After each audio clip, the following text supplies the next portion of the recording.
이 말라기 구약 성경의 마지막 책입니다. 그리고 구약의 마지막 선지자, 마지막 예언자이기도 합니다. 이 말라기를 끝으로 하나님께서 400년간을 침묵하시면서 이스라엘에게 더 이상 예언자를 보내시지 않게 됩니다. 그 침묵의 기간이 시작되는 바로 그 책이 바로 말라기라는 겁니다. 이 시대를 살아갔던 사람들 어떤 마음이었을까요? 하나님이 우리를 버리셨나? 하나님이 우리를 잊으셨나? 더 이상 우리를 돌보지 않으실까? 그런 생각을 했었을 것 같습니다. 제가 가끔 이 어벤져스라는 영화를 가끔 인용을 합니다. 거기 영화 에피소드 중에 엔드게임이라는 에피소드가 있습니다. 그 어떤 절대적인 그 권력을 지닌 자들이 막 쳐들어와요. 그리고 아무리 그것에 저항하고 아무리 그들과 싸워도 이길 수가 없는 겁니다. 피투성이가 되어서 정말 절망 가운데 빠져 있을 때 그때 이 한 사람이 그런 얘기를 해요. We are now in the end game. We are in the end game now. 그런 얘기를 합니다. 말 그대로 하면 우리는 지금 엔드 게임에 처해 있어. 그 얘기입니다. 그런데 그것을 번역할 때에 좀 이 번역가가 좀 실수를 했는지 처음 번역을 할 때 어떻게 번역을 하냐면 이젠 가망이 없어. 그렇게 번역을 합니다. 이 영화의 흐름상 그런 얘기가 나올 때가 아니거든요. 이젠 가망이 없어. 하나님이 침묵하시고 더 이상 선지자를 보내지 않으시고 우리를 잊어버린 것 같아. 이제 가망이 없어. 그런 생각을 하는지 모르겠는데 사실 이 엔드게임이라는 이 용어는 체스에서 사용이 될 때 이 체스 장기죠. 서양 장기를 둘 때 그 장기 말이 어떤 일정 수 이하로 남았을 때 거의 다 이제 서로가 죽고 어느 정도 일정 수 이하로 남게 됐을 때 그때를 엔드게임이라고 합니다. 그런데 그 엔드게임이 어떤 경우냐면 비록 말들은 다 죽고 비록 우리가 내세울 수들은 얼마 남지 않았지만 그때 대역전이 일어나고 그때 승리가 일어날 수 있는 그런 기회가 되는 것도 엔드게임이라는 단어입니다. 즉 이제 다 망했어, 이제 다 가망이 없어 그렇게 번역을 했는데 다시 새롭게 번역해서 영화의 자막을 사용하는데 그때 어떻게 번역을 하냐면 이제 마지막 단계야 그렇게 번역을 합니다. 이 뜻이 너무 다르지 않습니까? 이제 가망이 없어, 절망 끝났어 그 말과 이제 마지막 단계야 그 최후의 승리를 향하는 마지막 단계로 접어들어서 완전히 다른 의미로 해석이 되는 겁니다. 즉 우리가 말라기를 볼 때 그렇게 해석을 하는 겁니다. 누군가의 눈에는 하나님이 우리를 버리셔서 끝났어, 가망이 없어 그렇게 생각하는지 모르겠지만 또 다른 이들의 눈에는 이제 마지막 단계야. 이제 정말 하나님께서 우리에게 소망을 이루실 그 구원의 때를 이루실 그 마지막 때로 접어들었어. 자, 그런 우리가 생각을 가지고 말라기를 바라볼 수 있다는 그런 얘기입니다. 이 말라기서를 읽다 보면 이 참으로 발칙한 이스라엘 백성들의 모습을 볼 수가 있습니다. 이 말라기서의 구조를 보면 이 크게 6가지 주제로 하나님께서 말씀을 하시는데 하나님이 어떤 이 말씀을 딱 내놓으셔요. 그러면 이스라엘 백성들이 그것을 비아냥거립니다. 하나님 뭐 어떻게 그럴 수 있어요? 뭐 비아냥거립니다. 그리고 하나님께서 그에 대한 말씀을 해주시는 것, 이 6번의 이 단락으로 이슈로 하나님이 그런 말씀을 하시는 것이 이 말라기의 쭉 흐름이거든요. 자, 이 말라기서 이 사람들이 처한 때가 언제이냐면 이 페르시아에 의해서 바벨론 포로가 돌아온 이후의 때입니다. 우리가 최근에 이 이스라엘의 역사의 흐름을 쭉 말씀을 드려서 이해가 되시죠? 바벨론에 의해서 이스라엘 백성이 포로로 잡혀가고 70년 기간 동안 머물러 있습니다. 그 와중에 이 세계사의 흐름이 바뀌어서 바벨론이 페르시아에 의해서 멸망을 하게 되죠. 그리고 이 페르시아 왕은 관용 정책을 펼치는 사람이었기 때문에 포로로 잡혀왔던 사람들을 자신 고국으로 돌려보냅니다. 그리고 저들이 어떤 신을 믿든지 간에 관여하지 않습니다. 자, 그렇게 이스라엘 백성들이 포로에서 자기 고향으로 돌아왔습니다. 얼마나 기대에 들떴겠어요. 성전을 짓고 예루살렘 성벽을 만들고 우리의 일상이 회복되고 저들이 다시 꿈을 꾸는 거예요. 야, 이제 하나님의 때가 왔구나. 우리를 다시 일으키시겠네. 그런데 현실을 보면 그렇지 않았다는 거예요. 성전도 초라합니다. 이 솔로몬 성전, 그 화려한 성전과 비교할 때 너무나 초라해요. 더 이상 언약궤가 그 성전에 있지 않습니다. 우리들의 일상이 회복될 줄 알았는데 여전히 힘들고 여전히 어렵고 여전히 고난이 처해 있는 게 우리들의 모습이더라는 겁니다. 자, 그때 이스라엘 백성들 마음 가운데 어떤 마음이 들었냐면 하나님이 우리를 잊으셨을까? 하나님이 그 능력이 부족하셔서 우리를 돌보지 않으실까? 그런 생각이 이스라엘 백성들 사이에서 팽배하게 넓게 퍼져 있었다는 겁니다. 자, 그러니 하나님께서 어떤 말씀을 하시면 그 말씀을 그대로 받아들이는 것이 아니라 비아냥거려요. 하나님을 무시해요. 자, 이 오늘 말라기서 1장 2절을 보면 그런 구절이 있습니다. 주보에도 다 실어드렸습니다. 1장 2절입니다. 여호와께서 이르시되 내가 너희를 사랑하였노라. 하나님의 첫 이슈죠. 내가 너희를 사랑한다. 그때 이 이스라엘의 반응이 뭐냐면 1장 2절 중반절 너희는 이르기를 주께서 어떻게 우리를 사랑하셨나이까. 무슨 말입니까? 하나님 사랑하기는 사랑했어요. 사랑하신다는데 그렇게밖에 못하세요? 그런 의미가 되는 겁니다. 그렇게 말로 막 하나님께 대들고 비아냥거려요.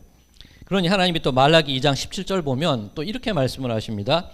너희가 말로 여호와를 괴롭게 하고도 이르기를 우리가 어떻게 여호와를 괴롭혀 드렸나이까 하는도다. 우리가 언제 그런 말 했어요? 우리가 언제 하나님께 대들었어요? 오히려 이런 모습을 보인다는 겁니다. 2장 17절 중반절입니다. 이는 너희가 말하기를 모든 악을 행하는 자는 여호와의 눈에 좋게 보이며 그에게 기쁨이 된다 하며 또 말하기를 정의의 하나님이 어디 계시냐 함이니라. 아니 저 세상 사람들 보니까 우리는 정말 믿음 잘 지키고 착하게 산다고 했는데 오히려 저 나쁜 사람들이 더 잘 사는 거 아닙니까? 하나님이 저 사람들 비호해주고 악한 사람들을 더 기뻐하시고 저들을 더 지원해주는 거 아닙니까? 그런 말을 하는 게 지금 이스라엘 백성들의 형편이라는 겁니다. 그만큼 저들의 삶이 어렵고 그만큼 저들의 마음이 피폐해져 있다는 그런 모습이라고 할 수가 있는 겁니다. 자, 이 말라기서 하면 우리가 생각하는 몇 개 구절이 있습니다. 그죠? 말라기서 하면 어떤 구절이 있습니까? 온전한 11조를 드리면 내가 이 하늘 창고를 열어서 너희에게 얼마나 복을 주는지 시험해봐라. 그런 구절이 있습니다. 그리고 하나님을 경외하는 너희에게는 공의로운 해가 떠올라서 치료하는 광선을 비추리니. 그죠? 그런 말씀이 있습니다. 그래서 우리는 그 두 말씀만 가지고 이 말라기서를 읽을 때, 야, 이 온전한 헌금을 드리면 우리가 복받아 넘칠 거야, 치유받을 거야. 그렇게 그 구절들을 인용하는데 사실은 그 구절들이 어떤 배경에서 나오냐면 하나님을 비아냥거리고 올바로 예배를 드리지 못하고 악한 사람들이 득세하고 있고 그 모습들을 못마땅한 모습으로 바라보는 이스라엘 백성들의 그 상처받은 마음이 이 말씀의 배경이라는 겁니다. 자, 이런 배경을 우리가 이해를 해두고 오늘 본문 말라기 3장으로 들어가 보도록 하겠습니다. 자, 오늘 본문 말라기 3장 1절입니다. 만군의 여호와가 이르노라 보라 내가 내 사자를 보내리니. 자, 여기서 이 사자라는 단어가 이 마라키라는 단어입니다.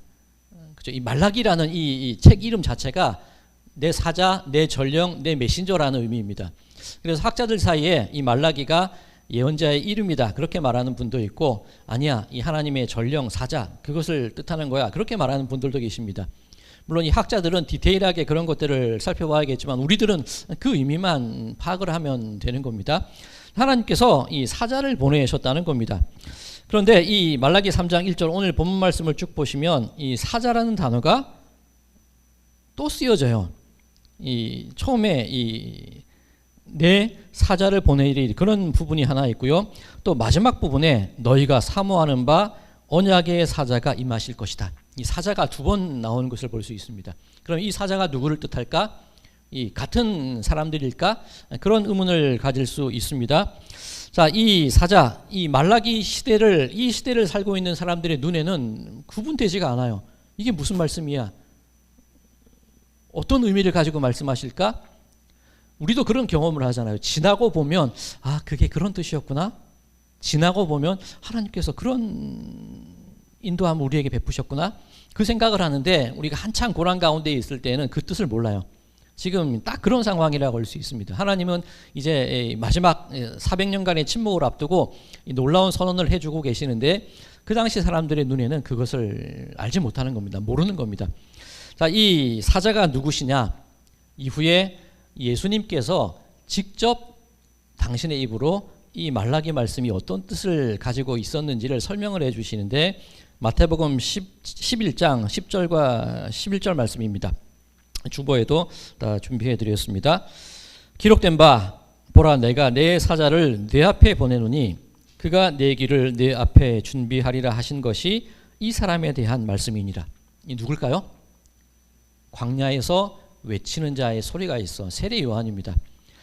오늘 말라기 3장 1절에 앞부분에 나와 있는 보라 내가 내 사자를 보내리니 세례 요한을 의미하는 겁니다. 광야에서 예수님의 길을 준비하는 그 세례 요한을 의미하는 겁니다. 자, 그러면 이 두 번째 나와 있는 사자는 누굴까요? 너희가 사모하는 바 언약의 사자. 이분이 바로 예수님을 의미하는 겁니다. 이 시대를 살고 있는 사람들의 눈에는 막막하고 절망하고 모든 것이 망했고 이제 길을 찾을 수 없는 것 같지만 지나고 보니 하나님께서는 그 400년의 침묵의 기간이 아니라 엔드게임을 준비하시는 거예요. 마지막 단계. 저들로 하여금 그 구원을 바라볼 수 있는 그 마지막 단계를 하나님께서 준비해 주셨다는 그 이야기입니다. 자, 오늘 이 본문 말씀을 이해하기 위해서 좀 또 한 가지 생각해 봐야 될 것이 있는데, 제가 좀 우리나라 기독교인들 가운데 시위하시는 분들 가운데 제가 좀 이해가 되지 않는 그런 행동을 하시는 분들이 있어요. 뭐냐면 이스라엘 깃발을 들고 시위하시는 분들이 계세요. 그죠? 그런 모습들 보셨을 겁니다. 자, 그분들의 생각에는 이 성경에 나와 있는 이스라엘과 지금 이스라엘을 동일시하시는 것 같아요. 그런데 이 성경에 나와 있는 이스라엘, 그 유대인들은 하나님께서 당신이 이 세상 가운데 육신으로 오기 위한 그 육신을 입기 위한 한 방법으로서 택한 민족이거든요. 근데 그것을 지금까지 이 성경의 이스라엘과 지금의 이스라엘을 동일시하시는 분들이 많이 계세요. 이스라엘은 아직도 메시아를 기다립니다. 그렇죠? 이스라엘은 아직도 예수님이 오셨다는 것을 부인하는 나라예요. 그런데 기독교인들이 그 이스라엘 깃발을 들고 있다? 저로서는 조금 이해가 되지 않습니다. 이 말이 나온 김에 조금 이 새는 좀 샛길로 빠지는 그런 모습도 볼 수 있는데, 이 말라기가 선지자가 살고 있는 이 시대가 이 페르시아라고 말씀을 드렸죠. 이 바사왕 때입니다. 그런데 이 페르시아가 끝이 나고 어떤 나라가 이 근동 지방을 다스리게 됩니까? 우리 다니엘서를 통해서 쭉 살펴봤는데 히랍, 그죠? 이 알렉산더 왕으로 대변되는 이 그리스가 이 시대를 다스리게 됩니다. 이 히랍 그리스 사람들은 이 관용 정책을 펼치지 않아요. 언어도 헬라어 한 언어만 사용하게 합니다. 그 덕분에 우리 성경책이, 구약 성경책이 이 헬라어로 septuagint로 번역이 되는 그런 일도 있었습니다. 어쨌든 하나의 언어, 하나의 종교, 제우스만을 섬기게 하는 것이 그 모습이었습니다. 그런데 이 알렉산더 왕이 죽고 나서 어떻게 되느냐? 우리 다니엘의 예언에도 있었죠. 다니엘의 환상에도 있었습니다. 세 번째 짐승이 머리가 몇 개 있었다고 했습니까? 4개의 머리. 히랍의 알렉산더 죽음 이후에 히랍의 왕들이 이 4개로 나누어지게 되는데, 이 유대인들 이스라엘과 관련 지어지는 나라는 2나라예요. 여기가 이스라엘입니다. 그러면 이 남쪽에 애굽 쪽에 이 프톨레미오스 왕조가 들어섭니다. 이 알렉산드리아 중심으로. 그리고 이 위쪽으로는 이 셀레우코스 왕조와 자리를 잡게 됩니다. 자, 이 말씀을 왜 드리냐면 지금 유대인들은 어떤 상황이죠? 말라기, 망했어, 희망이 없어, 가망이 없어. 그런 상황 속에서 국제적인 정세는 2개의 큰 나라들이 이스라엘의 남과 북을 차지하고 있습니다. 이때 이스라엘 백성들이 어떤 정책들을 펼치게 되냐면 이 권력자들, 권세 있는 자들 중심으로 우리는 성전을 중심으로 모여야 돼. 그런 흐름이 이어져 갑니다. 그래서 이 사두개인들, 제사장을 중심으로 성전 예배를 강조하며 저들의 권력과 기득권을 지켜나가게 됩니다. 자, 그런데 그런 모습이 좀 마땅치 않아요. 우리는 오로지 하나님의 말씀, 이미 성전은 쇠락하였고 언약궤도 없는데 우리가 의지해야 될 것은 하나님의 말씀뿐이야. 이 백성들 중심으로 그런 운동이 일어나고 그 중심에 바리새인이 세워지게 됩니다. 그리고 이 2가지 흐름, 그죠? 기득권자, 권력자들, 사두개인과 제사장 중심의 성전 중심, 그리고 율법 중심의 바리새인, 일반 백성 중심. 이 모든 것이 다 소용없어. 우리는 이런 모습 다 별로야. 광야로 나가서 SNF를 이루게 되는데 세례 요한이 한 중요한 축이 되는 겁니다. 자, 그런데 이 사두개인과 이 바리새인 중심의 이 2 권력이 어떤 일을 하냐면 이 프톨레미우스 왕조와 이 셀레우코스 왕조에 서로 기대요. 그래서 이 위의 힘이 강해지면 사두개인이 강해지고, 이 밑에 힘이 강해지면 이 바리새인이 강해지고, 이 국제적인 정서에 따라서 이스라엘 백성들이 좌지우지되는 그런 일이 일어나게 됩니다. 분명히 이 아수르의 그죠, 이 북이스라엘도 아수르에 대항하고 남유다도 아수르에 기대하다가 망하게 되는데 그 일을 여전히 똑같이 하고 있는 거예요. 자, 그 이후에 국제 정세가 또 어떻게 변하게 되죠? 이 히랍 이후에 로마가 들어오게 됩니다. 우리는 로마가 이 유대 이스라엘을 그냥 점령했다고 생각하시는데 그렇지 않아요. 이 당시 이 유대 땅은 이 마카비 혁명이라고 해서 이 하스몬 왕조가 다시 들어서게 됩니다. 이 아주 강력한 왕조가 들어서게 돼요. 그런데 이때 이 사두개인과 바리새인 중심에 서로 권력을 차지하려는 사람이 로마의 권력을 끌어들여서 또다시 저들이 이익을 챙기려고 그래요. 그때 로마가 예루살렘으로 들어오게 되고 그때 로마가 유대를 점령하고 다스리게 되는 겁니다. 그리고 이두메인 헤롯을 분봉왕으로 세워서 이스라엘을 점령하게 되죠. 그리고 이때 이 로마가 또 한 가지 정책을 펼치게 되는데 그 사두개인과 바리새인과 제사장의 그 우두머리들을 모아서 의회를 만들게 됩니다. 그게 바로 산헤드린 공의회예요. 자, 이스라엘의 역사를 통해서 이스라엘 백성들 하나님께서 저들을 아수르의 손에 바벨론의 손에 왜 망하게 하셨습니까? 깨달으라는 거예요. 돌이키라는 거예요. 하나님의 언약으로 돌아오라는 거예요. 그렇게 그 역사의 교훈을 주시고 70년의 그 포로 생활을 주셨는데 다시 돌아온 이스라엘 백성들이 어떻게 살아가냐면 여전히 하나님을 섬기지 못하고 여전히 외세에 기대고 여전히 자기들의 기득권만을 지키는 그런 일을 벌였던 것이 이스라엘 백성들의 모습이었다는 겁니다. 저 같으면 포기해요. 이 역사를 통해 심판을 해도 깨닫지 못하는 이 백성들, 저 같으면 포기하는데 하나님은 포기하지 않고 말라기를, 이 엔드게임을 준비해 나가시는 겁니다. 그런 의미 속에서 오늘 1절을 한번 바라보시기 바랍니다. 이 얼마나 대단한 하나님의 은혜입니까?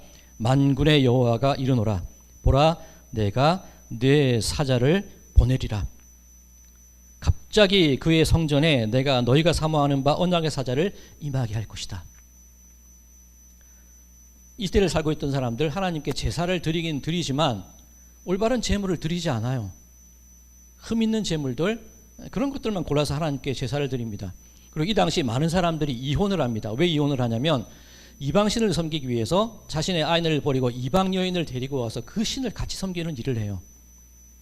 이때 이 말라기 1장을 보면 하나님께서 오죽 답답하시면 무슨 말씀까지 하시냐면 내가 너희들이 드리는 그 제사 역겹다.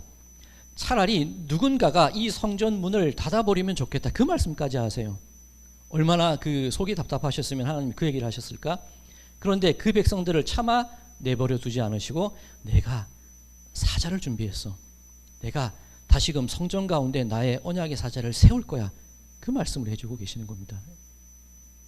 이때 말씀하시는 이 성전이라는 것, 솔로몬 왕이 이방 땅의 갈릴리를 팔아가면서까지 지었던, 자신의 권위를 내세우기 위해 지었던 솔로몬 성전이 아니에요.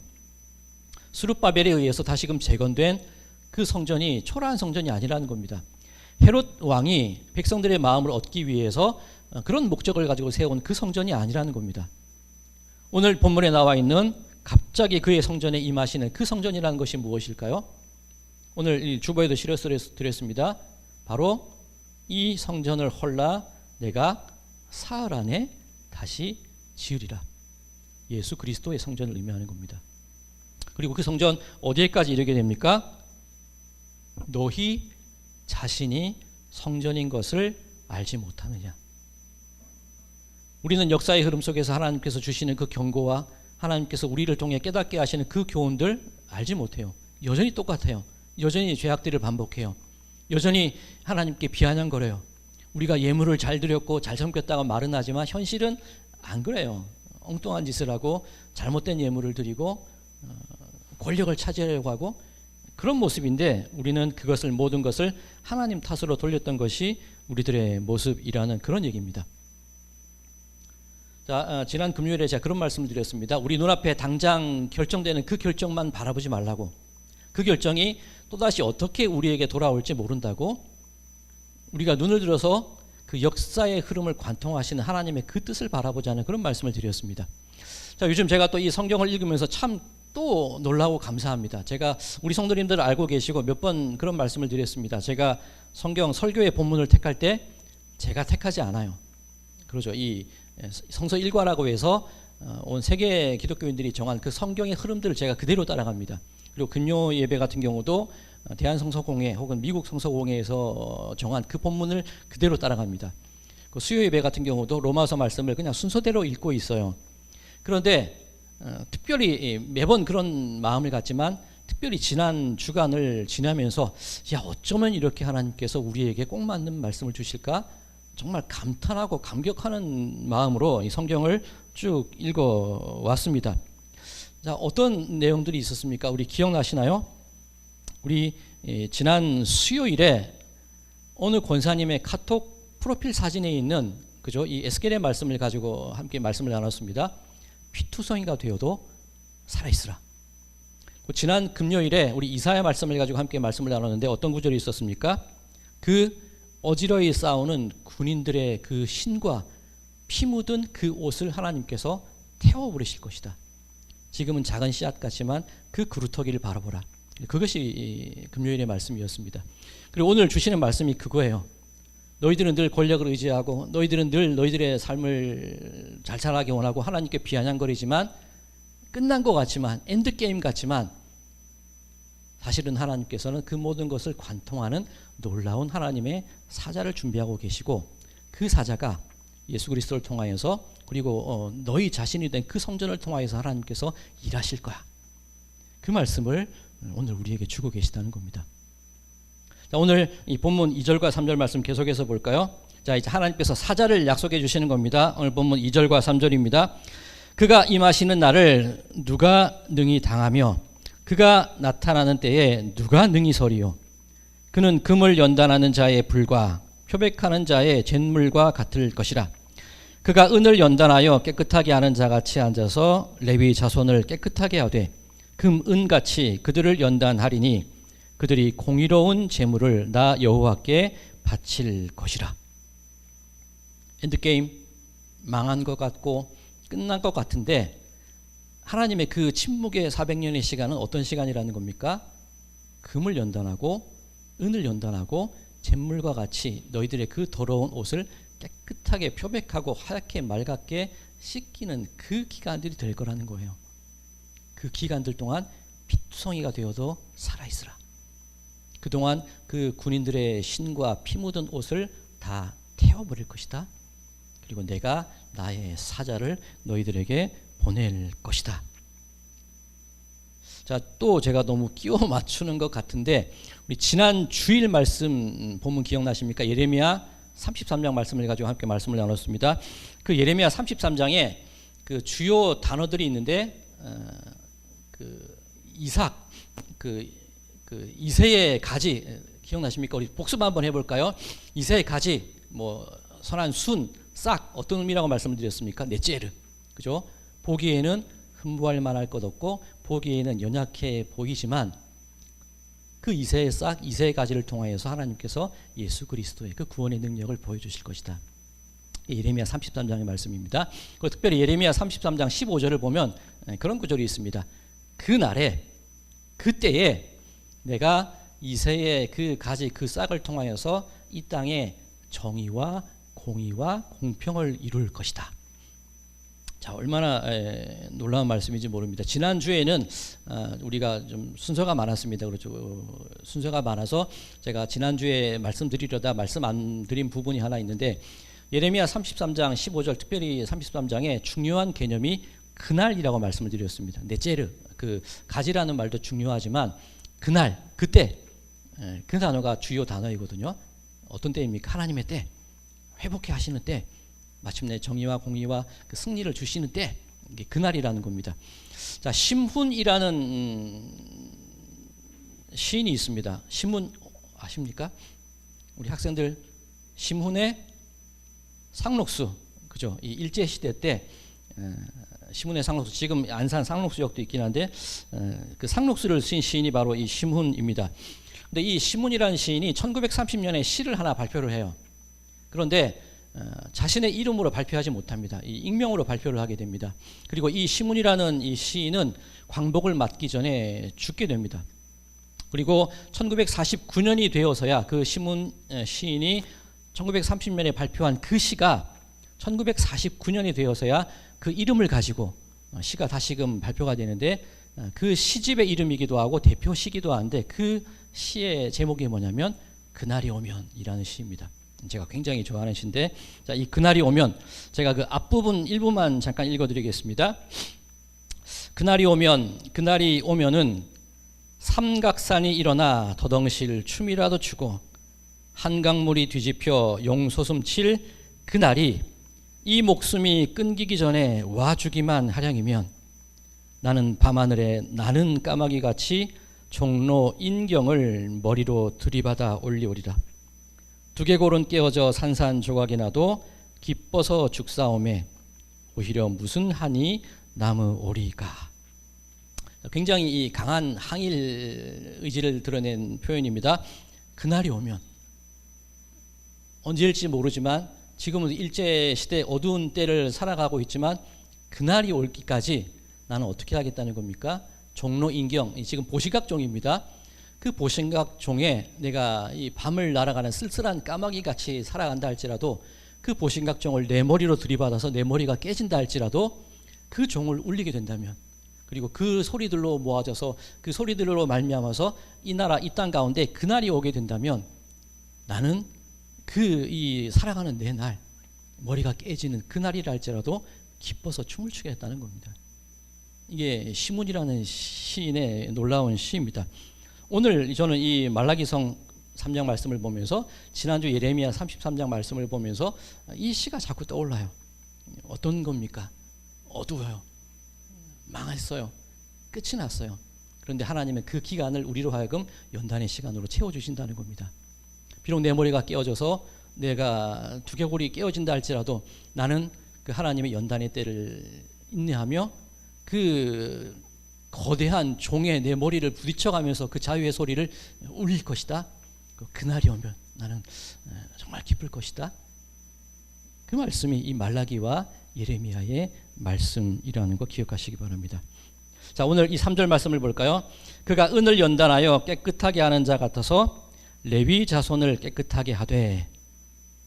자, 레위 자손에 관한 얘기가 나오는데 이 레위가 어떤 사람입니까? 이 야곱의 아들들 가운데 좀 다혈질적인 사람이에요. 이 레위와 관련된 일화들 아시죠? 그 다윗의 딸 디나가 세겜에서 성폭행을 당했을 때 이 레위가 어떻게 합니까? 복수를 합니다. 그 세겜 성에 있는 사람들에게 자, 우리가 사돈을 맺자. 그러려면 당신들 할례를 받아야 됩니다. 그렇게 거짓말로 얘기를 해서 할례를 받게 합니다. 저들이 움직이지 못할 때에 그 세겜에 있는 남자들을 다 쳐서 죽여버려요. 그때 야곱이 이 위기감을 느끼면서 우리가 올라가자, 그죠? 베델로 올라가자, 그 얘기를 하는 겁니다. 그런 말미암아 이 야곱이 죽을 때 이 레위 자기 아들에게 저주와도 같은 유언을 해버립니다. 그래서 이 레위 지파 하나님의 언약의 땅에 들어갔을 때 땅을 분배받지도 못해요. 이런 것이 레위 자손이라는 겁니다. 자, 그런데 그 광야를 지날 때에 하나님의 약속의 땅이 이르는 과정 속에서 이스라엘 백성들이 금송아지를 만들어서 우상을 섬겨요. 모세가 언약궤를 깨트리고 내려오게 되죠. 모세가 무엇이라고 얘기하냐면 하나님 편에 서 있는 자가 누구냐? 나오라. 그때 나간 사람들이 레위예요. 그때 이 레위 지파 사람들이 우상 숭배에 가담했던 그 모든 악한 사람들을 쳐 죽이게 됩니다.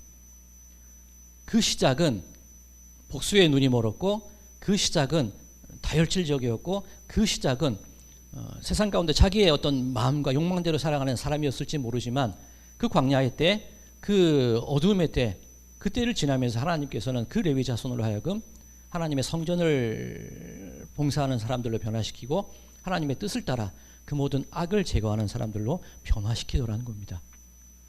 이게 우리가 이 어려운 삶을 살아가는 시간 동안 우리에게 소망이 되는 말씀입니다.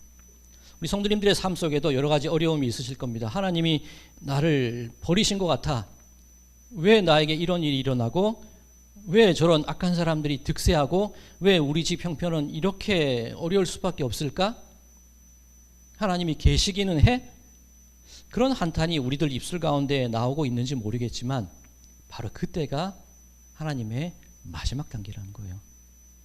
바로 그때가 여러분들이 머리가 깨어진다 한들 하나님의 말씀을 붙잡고 그 하나님의 그 선포가 이 세상 가운데 울릴 수 있도록 내 머리는 깨어진다 할지라도 그 기쁨의 그날을 소망하면서 그렇게 담대하게 살아가는 그 시간이 우리 성도님들의 시간이 되어야 한다는 겁니다.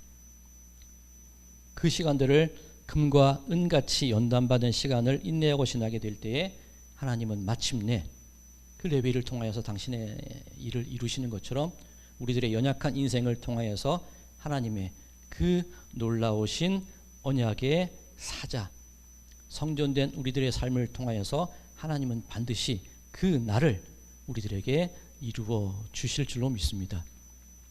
바라는 성도님들의 삶 속에 지금 당장 당하는 내 눈앞의 일들, 그것을 바라보지 마시고 더 먼 곳, 하나님께서 일하시는 그 방향, 그것을 향해 우리들의 눈과 시선을 맞춤을 통하여서 그 한밤을 날아가는 까마귀와 같이 내 머리가 깨어질지언정 나는 하나님의 뜻을 믿습니다. 하나님의 일하심을 믿습니다. 그 마음으로 이 어려운 때를, 여러분의 어려운 그 삶의 순간들을 이기면서 연단 받으시면서 그렇게 살아가시는 모든 분들의 삶이 되시기를 간절히 소망합니다. 그리고 마침내 이루어질 그 날을 기쁨으로 함께 누리시는 모든 분들의 삶이 되시기를 주님의 이름으로 간절히 축원드립니다.